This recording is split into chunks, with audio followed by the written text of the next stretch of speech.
Hey guys, so today I'm going to be showing you how I make my chicken tinga at home. I feel like this goes without saying. Please be nice to me and do not come for me in the comments because I make something that's completely different from your family and the way your mom, auntie, and grandma make it. This is just again how I make it, and of course I will leave all the ingredients down below in the description box just in case I'm not able to explain everything throughout the entire video, so you guys will have it all down there as well. But this is just my easy way of making it, so I hope you guys enjoy. So before I start to actually cook, I like to just chop everything up and have everything ready to go. So when I do start to put everything in the pot, it's all ready. So as you can see right now, I'm just chopping up my onion and putting that to the side. Next, I'm going to chop up 3 cloves of garlic and also put that to the side as well.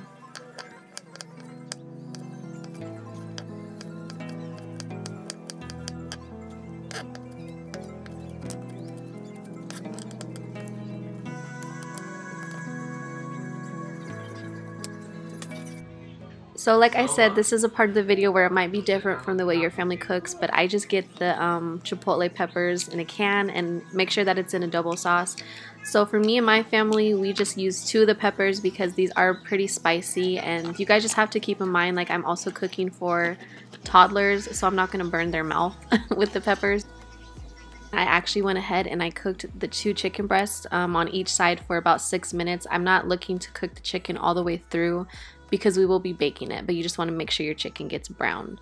And after all of that, you just want to start to cook the onions and the rest of the oil and just the juices from the chicken, and just kind of cook those down until they're pretty much translucent and really soft.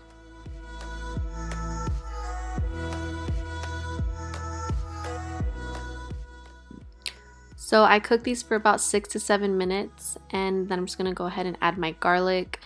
It really doesn't matter what type of pot you cook in or pan, but personally I would really recommend you get a cast iron just because I feel like this type of pan gives you a lot more flavor. But yeah, you just kind of want to mix the garlic in towards the end so it doesn't get burned, because that tends to burn pretty fast. And after you mix that really well, I'm just going to go ahead and add in the chipotle chilies and just mix everything together.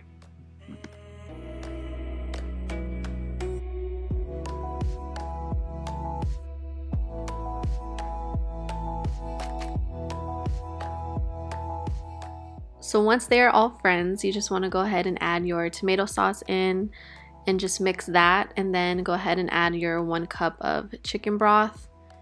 And once everything is mixed well, just let everything simmer for about 20 minutes until it's slightly thickened. It doesn't have to be super thick, but you can just see that it like the liquid kind of reduced, and again, it's a little bit thick. So here it's pretty much been simmering for 20 minutes.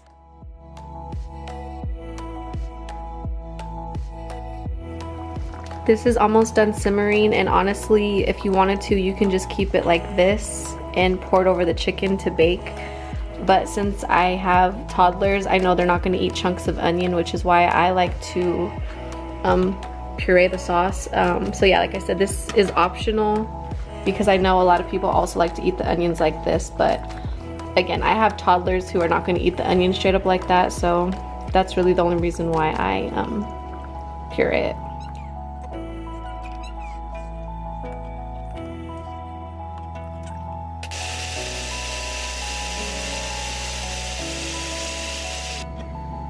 So I like my sauce to be a little bit more smooth. This is still kind of chunky. I'm gonna go ahead and keep pureeing. So now what I'm gonna do is transfer the sauce onto my chicken over here.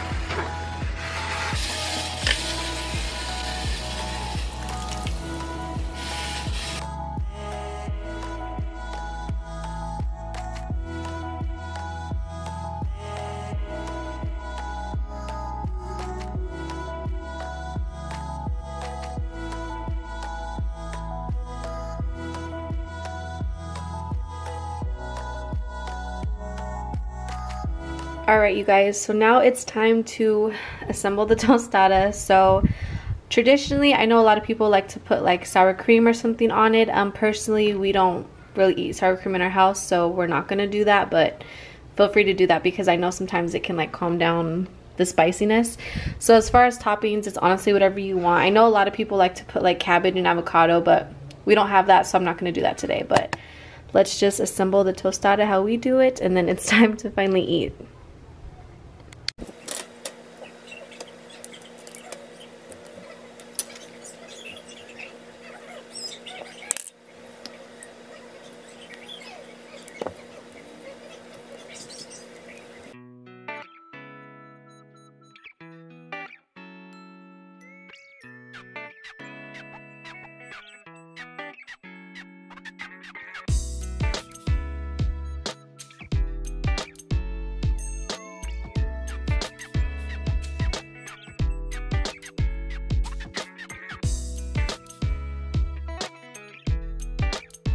So the real taste test is right here, where it matters most.